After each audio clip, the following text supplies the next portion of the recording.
우리 교회도 이랬으면 좋겠습니다. 설교하러 나오는데 박수도 막 치고. 반갑습니다. 역시 안동입니다. 반갑습니다. 예, 같이 좀 반가워야지. 나무교회 설교하러 오면 얼마나 떨리는지 아십니까? 우리 교회에서 설교해도 매주 하는 설교인데도 강단에 올라가면 떨려요.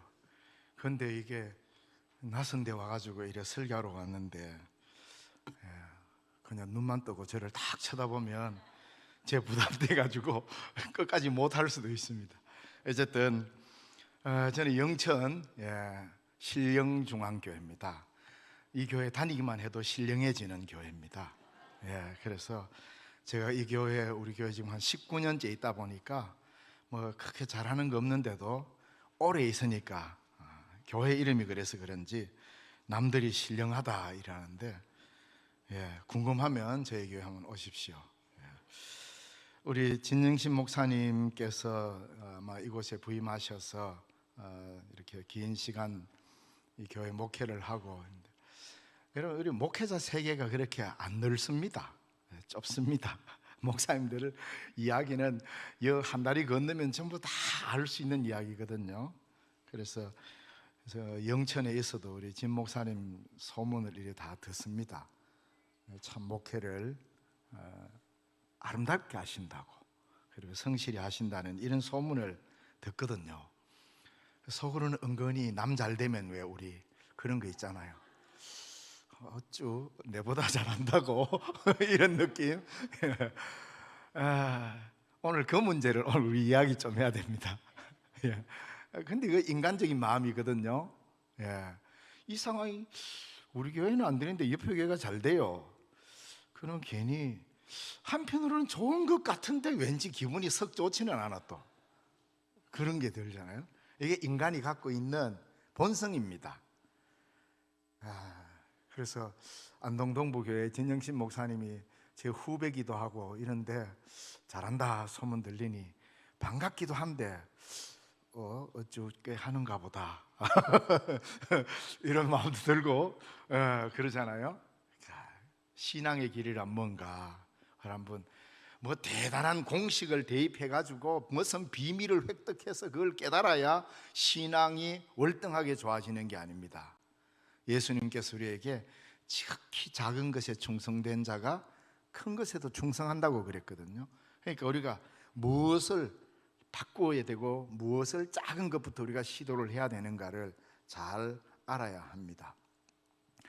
뭐 점심시간 전 같으면 제가 이런 말씀 드리기가 좀 한데, 뭐 점심 식사를 다 하셨고 또 뭐 커피 한 잔 다 하셨고 그래도 새로운 강사가 온다니까 졸면 안 되니까 커피라도 한 잔 하고 올라가자 하고 올라오신 분은 아마 큰 은혜가 있을 겁니다.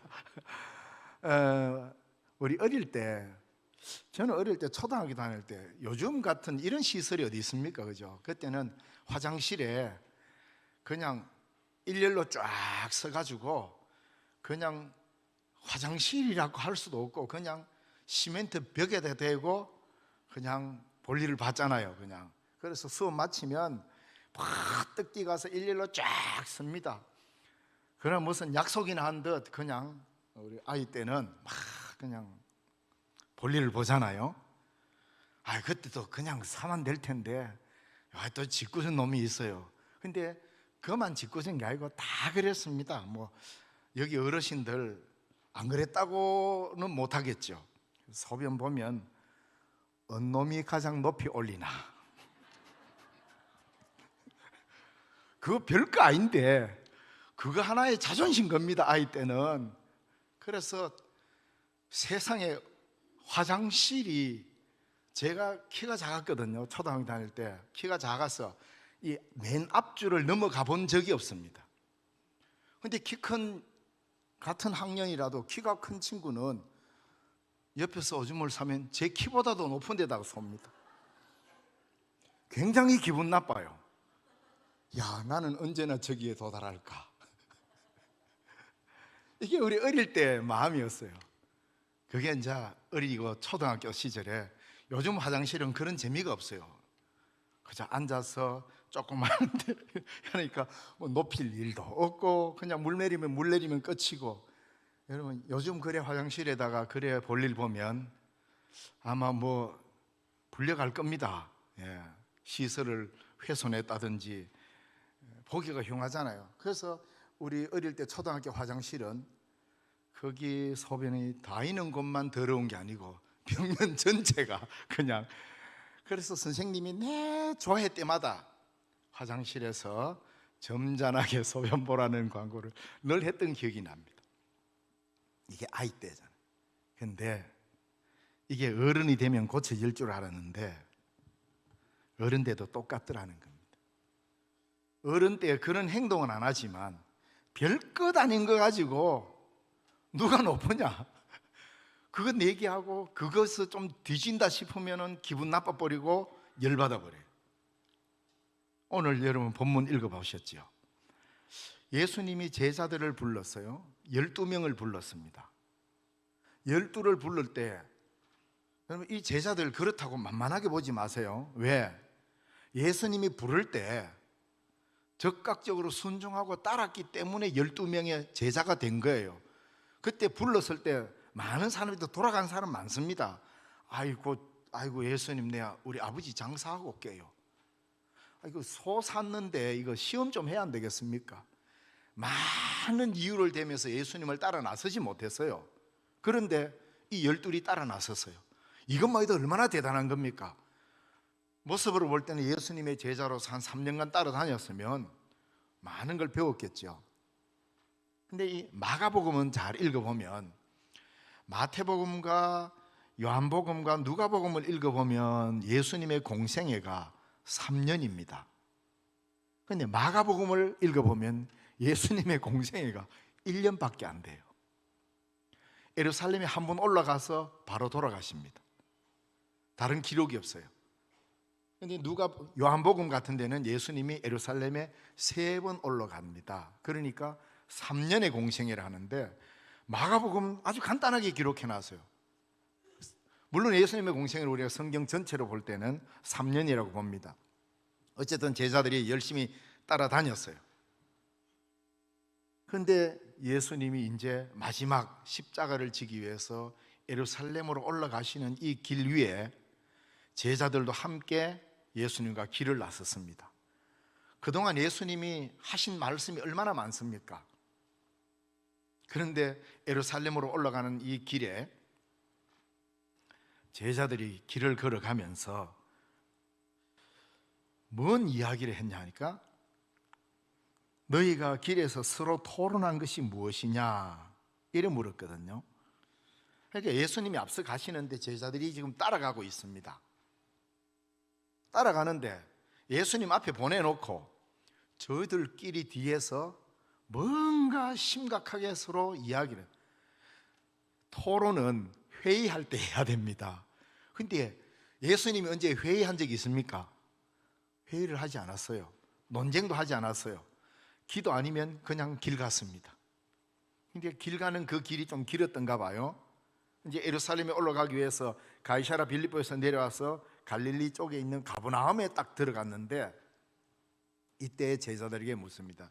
야, 너 올 때 내 뒤에서 내가 들어보니까 뭐 심각한 토론하는 것 같은데 너 뭔 이야기를 했나?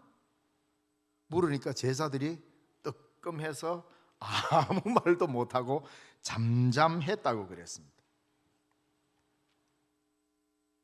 자, 우리가 예수님을 따른다 그러고 예수님과 함께 길 간다 그러고 이게 신앙의 길입니다. 간다고 그러면서 정작 우리의 관심과 우리끼리의 대화의 내용은 뭐냐는 겁니다. 가만히 들여다보면 뭐 심각하게 이야기하는데 들어보면 다 주님이 가시는 길의 방향과 일치된 메시지가 아니라 우리끼리 서로 누가 크냐? 우리 경상도 말로 누구께 더 굴냐? 이런 이야기만 하더라는 겁니다. 누가 더 높은 자리에 앉을래? 이거 이야기입니다. 왜? 이제 예수님이 예루살렘에 올라가면 어떡할 겁니까? 드디어 우리 선생님이 예루살렘에 올라간다. 가서 이제는 보란듯이 그곳에서 기적을 일으키고 병자를 고치고 놀라운 기적을 일으키면 비로소 제사장들과 서기관들과 율법사들 그리고 정치 앞장서 있는 권력자들이 아하, 우리가 그토록 기다리던 메시아가 드디어 왔구나 하고 예수님을 메시아 대접을 딱 해주면 예수님은 메시아가 되고, 그러면 그 좌우편에 누가 앉을 것이냐, 이 이야기를 나누었다. 다 아는 이야기잖아요. 그래서 우리도 인생을 살면서 우리 인생길에서 나누는 대화의 주제가 뭘까, 그걸 한번 생각해 보면 내가 지금 어떤 신앙의 상태에 있는가를 보게 될 겁니다. 여러분이 살면서 나누는 대화의 많은 주제들, 예수님을 앞장 세워놓고 예수님을 뒤에 따라간다 그러고 방향도 예루살렘을 향하여 가고 따름도 예수님을 따름으로 따라가고 있는데도 그 이야기가 뭐냐는 겁니다. 신앙은 우리의 대화요, 우리의 이야기입니다. 여러분은 어떤 이야기를 하면서 우리가 예수님을 믿고 따라가고 있습니까? 예수 믿으면서 맨날 뭐 부자 되는 이야기만 하고 맨날 복 받아야 된다라고 하고 뭐 출세고 뭐 이런 이야기만 합니다. 이게 제자들의 이야기였잖아요. 솔직히 예루살렘에 올라가면 예수님 좌우편에 누가 앉을 것인가 자리 다툼했던 게 뭐 이게 이들의 일상이었습니다. 이게 먼 이야기가 아닙니다. 에덴 동산에서 아담과 하와가 죄를 지을 때도 높아지려는, 하나님과 같이 되려는 유혹에 빠졌을 때 그들은 창조 목적을 상실해 버립니다. 늘 더 높은 자리, 더 큰 권력, 더 많은 재물, 더 빠른 출세, 이러한 것이 복이 아니라는 겁니다. 그러나 이것만을 복으로 여긴다면 우리는 길 가면서 나누는 제자들의 이야기와 동일한 이야기를 하면서 주님의 뒤를 따르고 있는 이상한 따름이 되어버립니다. 우리가 예수님을 따라가면서 할 이야기가, 그리스도인으로서 할 이야기가 이런 것밖에 없다면 이건 얼마나 서글픈 인생이겠습니까? 우리 한국교회가 회복해야 될 것 중에 하나가 바로 이런 겁니다. 예수 믿으면서 주님과 함께 길 가면서 우리가 나누어야 될 이야기가 뭔가, 여기에서 누구보다도 내가 더 받아야 되고 누구보다도 더 높아져야 되고 누구보다도 더 많이 가져야 되고, 이런 것이 예수님과 함께 길 가는 삶의 이야기의 주제이면 한국교회 우리는 변화시킬 수 없습니다. 예수님이 가시는 그 길을 동일한 정신으로 걸어갈 때만 같이 걷고 같이 있다고 해서 같은 뜻이 모아진 건 아니잖아요. 신앙은 함께 뜻을 모으는 겁니다. 그런데 공교롭게도 이 마가복음 8장에 보면 예수님께서 예루살렘으로 올라가시는데 그 전에 출발할 때 가이사랴 빌립보에서 출발을 하는데 막 사람들이, 예수님도 궁금했는지 사람들이 날 누구라 그러더냐, 그러니까 뭐 엘리야라 그럽니다, 뭐 때로는 세례 요한이라 그럽니다, 에레미야라 그럽니다, 선지자 중에 하나입니다 이러니까 그러면 너희들은 나를 누구라고 하느냐, 기가 막힌 고백을 합니다. 베드로가 마태복음 16장 16절에서는 주는 그리스도시요 살아계신 하나님의 아들이십니다 라는 이 고백을 합니다. 그런데 마가복음에는 아주 간단하게 주는 그리스도시입니다 했는데, 이 주는 하니까 이미 그리스도와 연결이 되는데 실제로는 당신은입니다. 영어 성경에는 그냥 you로 나가 있거든요. 당신은 그리스도입니다. 이거 뭡니까? 당신은 메시아입니다 이 말입니다. 그러니까 예수님이 이제 내 본질을 이야기해도 되겠다 싶어서 제자들에게 그리스도의 길을 이야기해 줍니다. 마가복음 8장에, 마태복음 16장에도 동일하게 나옵니다. 그때 어떻게 합니까? 인자가 예루살렘에 올라가서 대제사장들과 장로들과 서기관들로부터 버림을 받아 십자가에서 죽을 것이다 라고 이야기했을 때 잘 알죠. 그러니까 가만히 생각해 보니 베드로가 열을 탁 받는 겁니다. 그래서 딱 돌아서서 예수님을, 여기 보면 예수님을 붙잡고 마태복음에 간하다 그랬는데 예수님을 붙잡았다는 말. 붙잡고 막 흔듭니다. 예수님 정신 차리소. 우리가 지금 주님 뒤를 따른 게 뭐 때문에 따랐는데 이제 좀 괜찮아질만 하니까 뭔 또 죽는 소리를 합니까? 우리가 왜 예루살렘 가는데요? 당신이 그리스도고 당신이 메시아라는 것을 대제사장에 공인받고 서기관들에게 공인받고 율법학자들에게 공인받아서 이제는 공식적 메시아로 등극해야 되는데 이제 와서 뭔 딴소리 합니까? 우리가 다 거물을 버려두고 처자를 버려두고 부모를 버려두고 따라 나섰는데 이제 죽겠다는 소리 하면 우리 뭡니까? 이 말입니다. 예수님 붙잡고 건들. 그러니까 예수님이 얼마나 대단한 선언을 해버립니까? 사탄아 물러가라.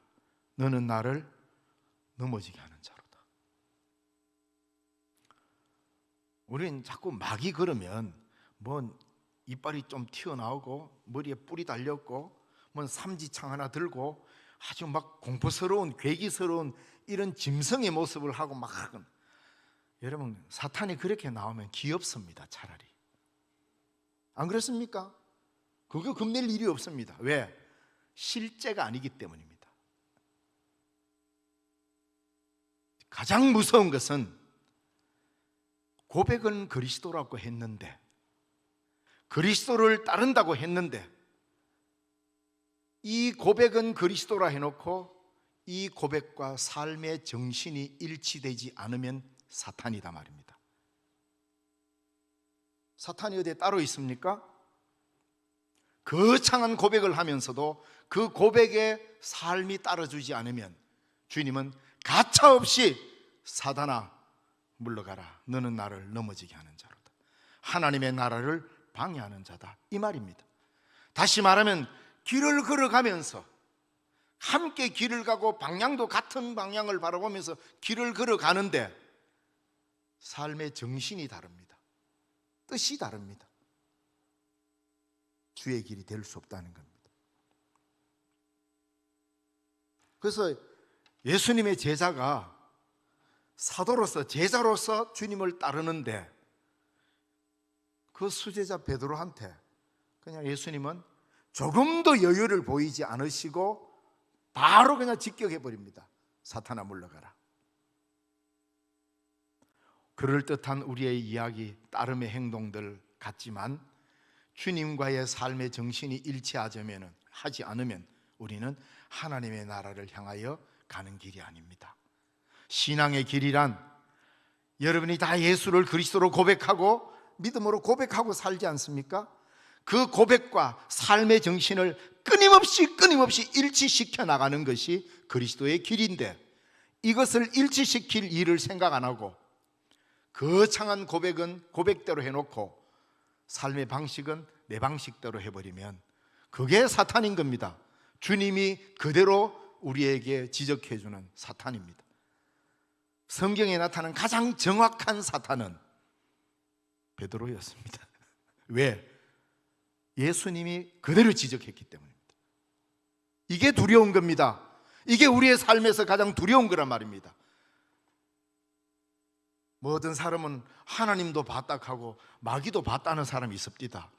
그건 굉장히 순진한 생각입니다. 우리 눈에 보이는 마귀 아무래도 우리의 삶을 해코지 못합니다.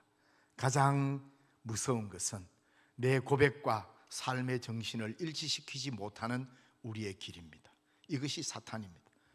이것을 끊임없이 우리는 주님의 정신과 일치시키려고 할 때만이 주의 길이고, 그게 신앙의 투쟁이고 신앙의 길입니다. 하나님의 뜻과 섬김의 도리와 하나님의 나라에 참여하는 일꾼으로서의 가치보다 모든 것이 내가 중심이 되어버리는 이런 가치관으로 산다면 우리는 하나님이 만드신 이 아름다운 땅에서 어떻게 보면 헛된 꿈만 꾸고 사는 인생이 될 것입니다. 우리 주님이 물으시는데 그토록 열심히 토론하던 제자들이 아무 할 말이 없습니다. 아담아 어디 있느냐? 가인아 내 아우 아벨이 어디 있느냐? 이것과 똑같이 너희가 길에서 나눈 이야기가 무엇인가? 이 모든 하나님의 말 걸어오심은 몰라서 묻는 게 아니라는 말입니다. 내가 너희들을 잘 안다는 하나님의 질문입니다. 너희가 무슨 토론을 했는지 내가 다 알고 있다라는 말입니다. 이 질문이 우리 위에 떨어지면 우리의 인생은 산산조각이 나야 합니다. 우리 인생이 이 질문 앞에 서게 되면 피해갈 수 없는 막다른 골목이라 여겨야 한다, 이 말입니다. 그래야 주님의 길에 동참할 수 있습니다. 하나님의 나라에 이르는 길은 제3의 길을 하나님은 허용해 놓지 않습니다. 돌아나가는 길, 비켜가는 길을 우리 주님은 마련해 놓지 않았습니다. 오직 한 길뿐입니다. 그리스도의 삶과 정신을 따르는 이 길뿐입니다. 그래서 내가 곧 길이요 진리요 생명이라고 했습니다. 벗어나면 죽음입니다. 벗어나면 길이 아니기 때문입니다. 신앙은 적당하게 에둘러서 가는 길이 아니라 유일한 길을 싸우며 가는 길입니다. 이게 신앙인들의 모습이어야 되지 않겠습니까? 제자들한테 물었는데 제자들이 할 말이 없어요. 잠잠. 그토록 길에 올 때는 서로 흔히 말하는데 막 거품을 물고 막 토론을 해놓고, 정작 가버나움 집에 딱 들어가서 예수님이 딱 물으니까 아무도 말을 못합니다. 나중에 언젠가 우리가 주님 앞에 섰을 때에 너는 인생을 살면서 가장 큰 관심거리가 무엇이었는가라고 물으실 때에 주님 앞에 할 말이 없다면 난감하지 않겠습니까? 우리가 입에 침이 마르도록 해야 할 말은 진짜 해야 될 말은 잊어버리고, 또 우리가 입에서 단내가 나도록 살아야 할 삶의 방향을 잊어버리고 주님의 나라와는 상관이 없는 그의 나라와 그의 의를 구하면서 살면은 하나님께서 그냥 주신다고 한 것, 그것 때문에 우리는 토론을 합니다. 너희는 먼저 그의 나라와 그의 의를 구하라. 그리하면 이 모든 것들은 너희에게 더해주겠다고 했는데, 하나님이 더해주겠다 했는데 그게 본론이 되어버리고 그의 나라와 그의 의를 구하는 것이 곁다리가 되어버리는, 이건 신앙의 길이 아닙니다. 신앙의 길은 그의 나라와 그의 의를 구하는 겁니다. 다른 말로 하면 하나님의 나라와 그의 정의를 구하는 겁니다. 이것이 신앙의 길입니다. 오늘 우리 한국 교회에 강단에서 회복해야 될 중 하나가, 우리 목사님 참 잘하고 계시는데 강단의 언어가 회복돼야 됩니다. 맨날 복 받으라 이래 이야기하다 보니 복만 받으면 신앙이 다 된 것 같습니다. 아닙니다. 강단에서의 언어가 정의와 평화와 생명사랑이라는 이것이 우리의 주제가 될 때에 신앙은 그에 따라 회복될 겁니다. 왜 그토록 수많은 그리스도인이 이 땅에 있고 1500만 명이나 되는 그리스도인이 이 땅에 있다고 하는데 왜 교회가 힘을 못 씁니까? 그것은 모두 다 자기중심적인 복에만 관심이 있었기 때문입니다. 거기에 대해서 목사된 저로서도 큰 책임을 통감하고 있습니다.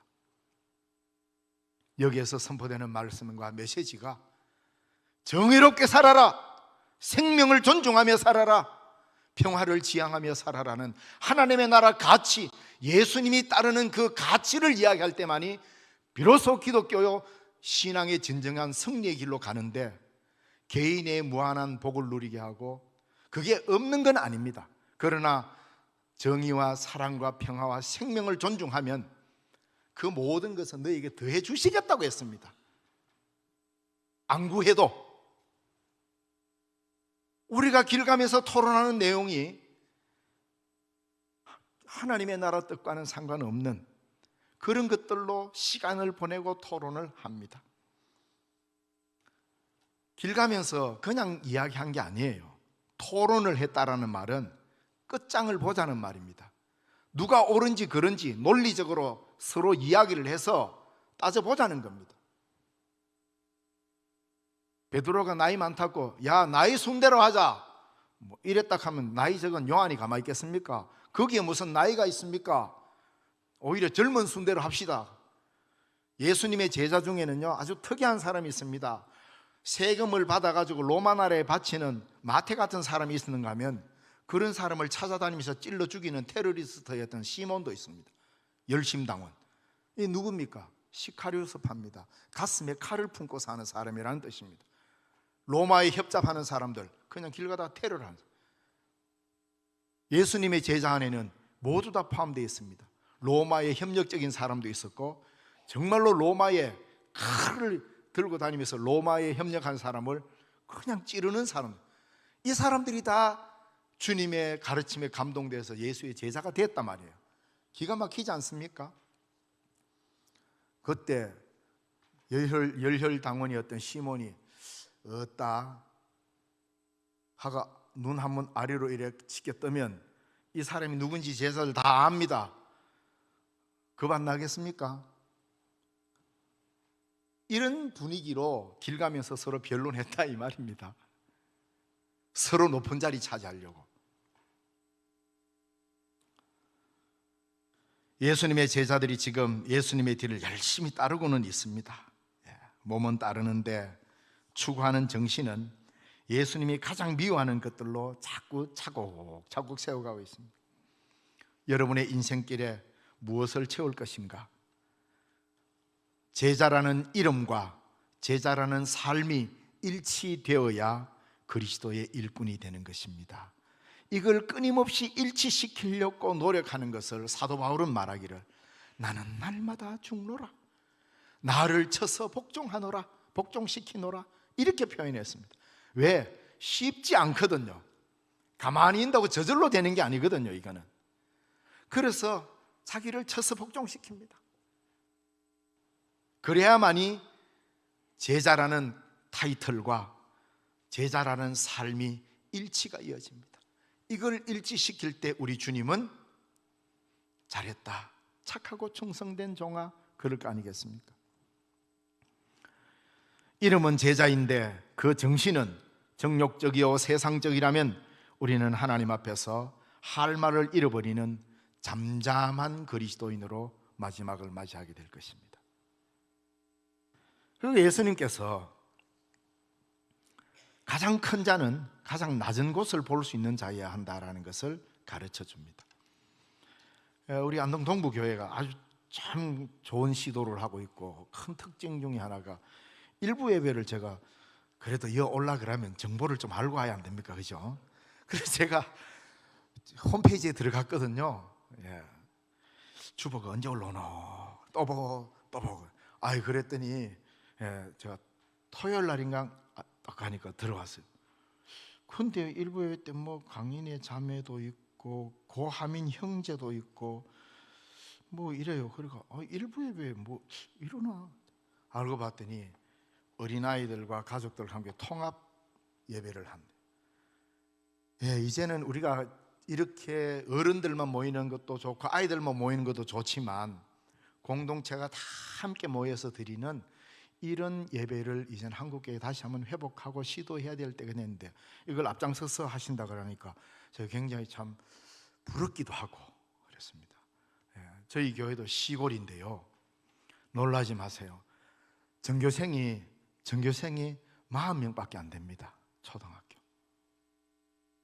그런데 35명이 우리 교회에 나옵니다.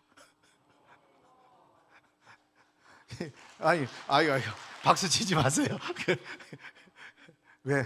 교회 안 나오면 놀 데가 없거든요. 교회 안 오면은 점심 먹을 데가 없어요. 주일날도 그렇고 토요일도 그렇고. 토요일날 토요학교 하는데 한 30명 오고 주일날 한 35명 오거든요. 저는 참 그거 볼 때 좋습니다. 어쨌든 간에 뭐 이제 다양한 방법을 통해서 막 전도도 하고 했지만 저도 이게 꿈이에요. 우리 온 아이들과 함께 예배 드리는 것. 그래서 아이는 이 교회의 곁다리가 아니라 주인공이 되는 것. 이게 예배에서부터 시작됩니다. 함께 예배를 드리는 이 자리에 어린이가 예배에 주도적으로 참여한다는 것은 예배의 주인이, 하나님의 주인이시면 그 예배를 그 중심에 세우는 겁니다. 굉장히 귀한 상징적 의미가 들어 있습니다. 그래서 이걸 잘 협력해서 그러다 보면 어른들 예배보다도 훨씬 분위기 좋고 많은 숫자가 모이고 예배를 드릴 때마다 행복한 마음이 들 거예요. 그게 바로 뭡니까? 성령님께서 우리와 함께 하시는 증거라 이 말입니다. 예. 이런 것들 우리가 자꾸 조금씩 좀 회복해 가고 해 나가야 되는데, 자, 그러면서 아이들도 있고 어른들도 있는데 여기 와가지고 누가 일하겠어요? 아이들을 섬겨야 됩니다. 아이들을 섬겨. 어른이 폼 딱 잡고 에이 똑바로 해 이라는 게 아니라 어른들이 아이들을 챙겨주고 섬겨주고, 이게 예수님이 지금 제자들과 하고자 하는 이야기입니다. 그래도 여기 설교를 하러 오고 뭐 이렇게 강의 겸 설교 겸 뭐 이런 건데 오려면 이 교회 정보도 좀 알아야 안 됩니까? 그죠? 그걸 보니까 어린아이와 연합예배 드린다? 참. 그래서 오늘 이 본문의 말씀을 잘 읽어보십시오. 예수님께서 제자들 가운데 누구를 세우셨는가? 예수님께서는 우주 만물의 주인이시면서 하나님 자신이시고 빛나고 높은 보좌를 버리시고 사람의 모양으로 종의 형체로 죽기까지 복종하시면서 길가면서 나누는 누가 크냐 누가 높으냐에 관심이 집중되는 우리들의 인생을 살리려 여기까지 낮춰서 우리 가운데 오셨어요. 우리 인생의 마지막 날에 너는 인생길에서 무슨 이야기가 주제였느냐라고 물으면 낮게 내려가시는 주님을 따라가다 보니 여기까지 왔네요. 이 고백을 하는 우리가 되어야 되겠습니까? 물이라고 하는 것은요, 낮은 곳부터 채워집니다. 안동 사람은 잘 알 겁니다. 안동 댐이 있어서.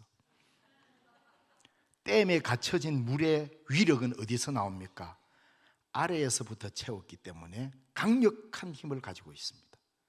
물은 아래로 흐르는 힘 때문에 물은 막강한 힘을 갖고 밀고 내려갑니다.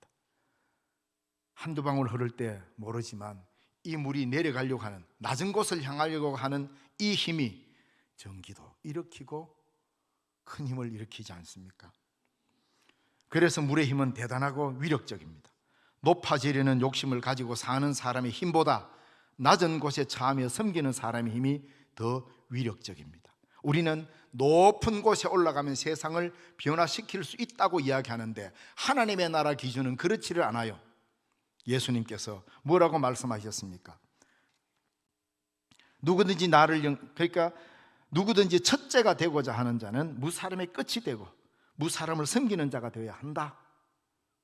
이거는 권유한 사항이 아니고 명령형입니다. 세상을 바꾸는 진정한 힘은 크고 높이 오르는 것으로부터 시작하는 게 아닙니다. 물은 아래로 흐르기 때문에 강력한 힘을 가지듯 세상이 살만하게 채워지는 것은 위로부터 내리는 은총으로 아래에서부터 채워져야 하는 것입니다. 그래서 섬김은 세상을 바꾸는 가장 강력한 저항 정신입니다. 섬김은 힘없는 자의 넋두리가 아닙니다. 예수님의 제자들의 발 씻김은 힘없어서 어쩔 수 없어서 안 씻기면 맞아 죽으니까 씻긴 게 아닙니다. 높아지려는 제자들을 향한 가장 강력한 저항 정신을 발 씻김으로 드러냈던 겁니다. 오늘 이 가운데서 어른으로서 어린아이의 발을 씻기고 어린아이를 영접하고 어린아이를 대우하고 가장 약한 자를 이곳의 주인공으로 세우는 것은 이 시대를 거스르는 저항정신인 것입니다. 이게 정의입니다. 이게 생명을 사랑하는 행동이요, 이것이 평화를 깨우치는 행동이라 이 말입니다. 이것이 신앙의 길입니다. 우리가 예수 믿으면서 뭘 더 얻으려고 합니까? 내가 예수 믿고 구원 얻어 하나님의 자녀가 되었다는 것보다 더 나은 거 있습니까? 이거보다 더 나은 거 있으면 그걸 구하십시오. 이미 우리는 가장 큰 것을 받았습니다. 그래서 우리는 항상 감사할 수밖에 없습니다.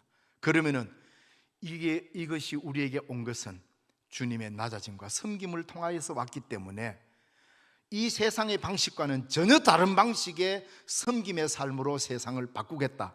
이거는 그리스도인이 약해 빠져서 세상에 나가서 약고가 죽어서 할 게 없으니까 겨우 그냥 섬기는 거, 발 씻기는 게 아닙니다.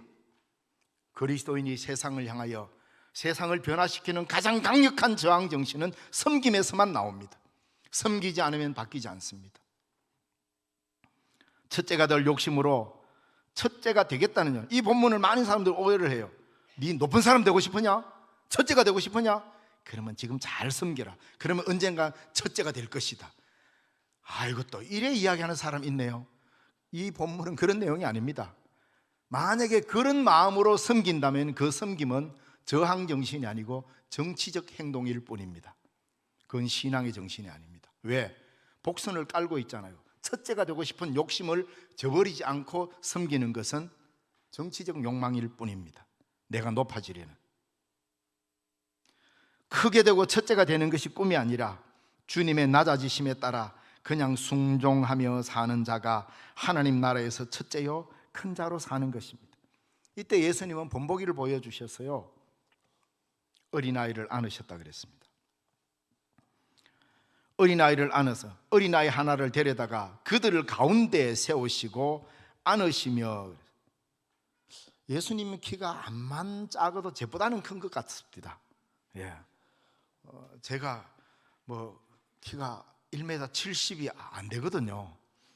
구두를 좀 높은 거 신으면 조금 커 보이는데, 예수님은 어떤 여러 학자들 말을 빌리면 예수님 키가 중요한 건 아니죠. 그래도 70은 좀 넘었을 것 같다. 이래. 1m 70이 넘는 사람이 아이를 안으려면 낮춰야 됩니다. 내가 무릎을 꿇고 앉아야 됩니다. 뻗떡 서가지고 안으면 머리만 쓰다듬는 겁니다. 어린아이 하나를 그들 가운데 세우시고 예수님이 안으셨다고 그랬습니다. 그러면서 누구든지 내 이름으로 이 어린아이 하나를 영접하면 곧 나를 영접합니다 그랬잖아요. 자신이 크고자 하는 자는, 높아지려고 하는 자는 주님이 안을 수가 없습니다. 주님은 항상 우리를 안을 때 앉아서 우리를 안습니다. 어린아이를 안으시는 예수님의 손길을 기억하십시오. 이 교회의 표준은, 여러분, 옛날에 저는 한편으로는 동의하는데 또 그렇게 썩 저는 그런 말 좋아하지 않습니다. 그 교회는 목사님의 수준만큼 큰다 이래 이야기를 하는데, 그래서 목사님이 그 교회의 기준이다. 아니요. 이 교회의 표준은 이 교회의 가장 연약한 자입니다. 안동 동부교회의 기준은 안동 동부교회에서 가장 연약한 자가 표준입니다. 그 기준을 향하여 내려가고 섬기지 않으면 우리는 신앙의 길을 무시하는 사람입니다. 제가 잘못한 거 없지요? 왜 그래 심각하게 받아들이십니까? 곰곰이 생각하십시오. 이 교회에 장애인이 한 분이 들어옵니다. 그러면 그 순간 그 사람이 이 교회의 기준이 되어야 됩니다. 그게 하나님 나라의 정의고 평화고 생명사랑입니다. 이럴 때만이 우리의 신앙이 활기를 띠고 성령의 능력이 우리 가운데 더하게 될 것입니다. 보잘것없는 이름 없는 한 아이를 하나님 대하듯 하는 사람, 이런 사람을 주님은 안으십니다. 자, 보십시오. 마지막 절에 보면은 어린 아이 하나를 영접하면 곧 나를 영접하며, 누구든지 나를 영접하면 나를 영접함이 아니요 나를 보내신 이를 영접함이니라. 이게 신앙의 원칙입니다. 그러면 뭡니까? 우리 가운데 있는 가장 연약한 자를 하나님과 동일시했다는 겁니다. 예수님은. 이해되십니까? 가장 연약한 자, 가장 낮은 자, 가장 보잘것없는 그 사람을 예수님 자신과 동일시했고 하나님 아버지와도 동일시해버렸습니다. 이게 우리 주님의 눈길이었습니다. 이게 우리 주님의 삶의 정신이었습니다.